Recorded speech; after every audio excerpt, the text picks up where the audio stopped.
What's up guys and welcome to WSM Research. Today we're doing a video on a new IPO that has the potential to be a great technology and e-commerce play. We're talking about the South Korean e-commerce company Coupang that is considered the Amazon of South Korea and recently filed for an IPO in New York that will value the company at about $51 billion. Keep in mind that we are not financial advisors and this video is for educational purposes only. Make sure you do your own research or consult with a professional before making any investment decision. Coupang is the largest e-commerce company in South Korea and has created its dominant position by investing heavily in logistics and technology. They use artificial intelligence and machine learning to dynamically predict demand for its products and stock up before a customer even places an order. Once an order is placed, they instruct their warehouse employees the optimal route for picking up the order to maximize efficiency by reducing walking time.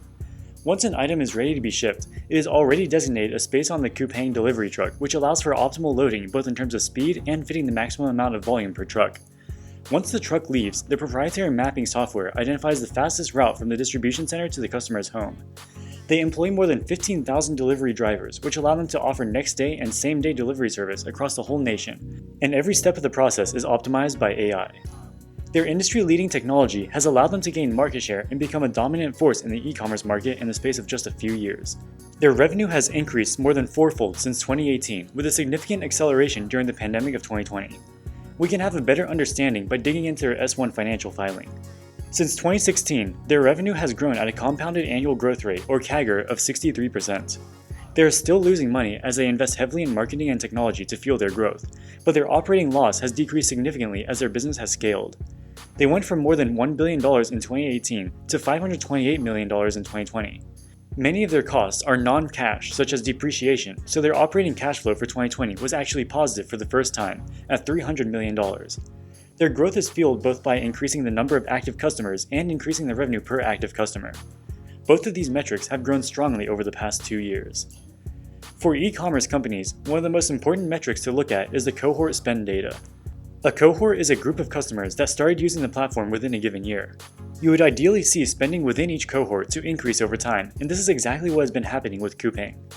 The numbers on the chart represent how much revenue from that cohort has grown compared to the first year.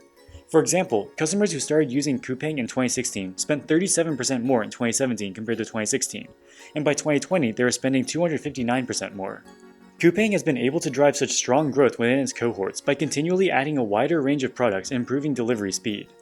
This cohort growth is extremely powerful as it means even if they don't add new customers in the future, their revenue will continue to grow strongly as existing customers spend more every year. The power of high growth among existing customers is shown by this chart. Existing customers is shaded in blue, and this makes up the vast majority of their revenue growth on a dollar basis.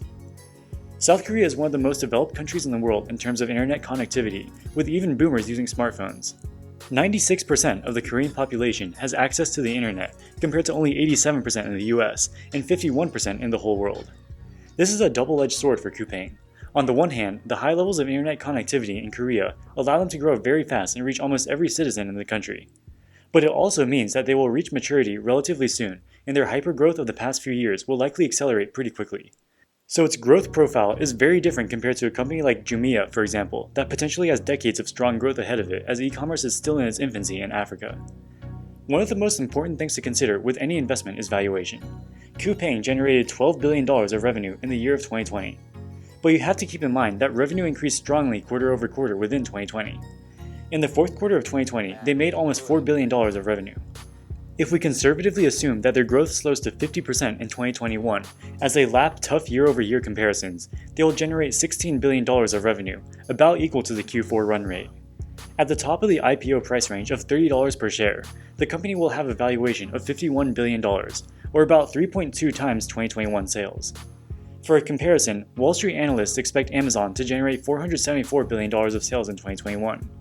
Amazon's market cap is $1.5 trillion, which is also about 3.2 times 2021 sales.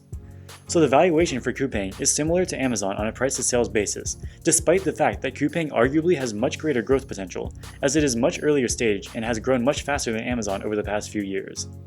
When analyzing a potential investment opportunity, it is also important to consider the risk factors involved. The e-commerce market in Korea is fiercely competitive and highly fragmented. Competitors include Naver Shopping, Gmarket, which is owned by eBay, and 11th Street, just to name a few. Coupang has been able to grow strongly in the past because it developed industry-leading technology and AI solutions to maximize the efficiency of its customer experience and fulfillment. but their competitors are also investing heavily in technology. While Coupang appears to have an edge now, it is possible that competitors could close the gap in the future. Another risk factor is profitability. While their operating cash flow turned positive for the first time in 2020, they are still making a net loss. This is understandable as they are investing aggressively in growth. You wouldn't expect a company with near triple-digit sales growth to turn a net profit. But as their business matures, investors will increasingly scrutinize their profitability. Alright guys, that wraps it up for this video. If you like this content, don't forget to like, subscribe, and share. What do you guys think about Coupang? Do you think it's the next Amazon of Korea? Let us know in the comment section below. As always, thank you guys so much for watching, and we'll see you in the next video. WSM Research, signing out.